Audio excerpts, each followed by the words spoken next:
اهلا وسهلا بحضراتكم. انا دكتور احمد مصري، استشاري جراحه المناظير والسمنه.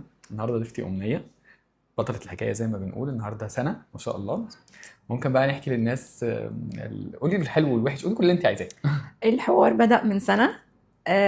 زي أي ست، أنا كنت مش حابة شكلي نتيجة زيادة في الوزن حصلت عندي، ولخبطة هرمونات ومشاكل في الغدة، فأدت إن وزني زاد، فبالتالي ما كنتش حابة شكلي خالص.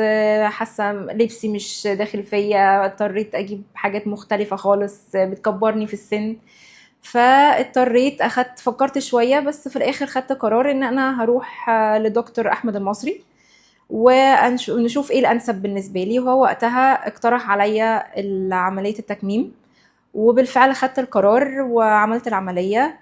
آه، طوال مدة السنة دي بشوف تغييرات حصلت فيا لغاية لما وصلت لليوم ده وللوزن اللي أنا عايزاه ده. ثقة النفس رجعت تماما.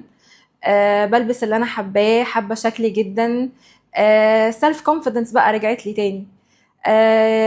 طبعا دورت عشان اوصل للقرار ده، اضطريت ان انا اعمل سيرش ووصلت لدكتور احمد المصري.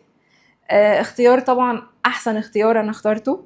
المتابعة بعد العملية كانت هايلة جدا من التيم. الفولو اب رائع، ببعت مسج بترد عليها في ثواني.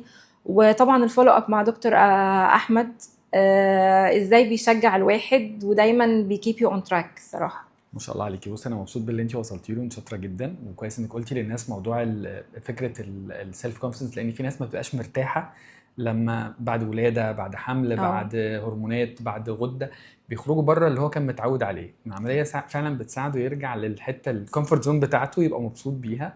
فعقبال كل الناس زيك يا رب ان شاء الله. ثانك يو يا دكتور، والله مش عارفة شكرا، اشكرك شرف ليا، ازاي. شكرا، ميرسي. ميرسي.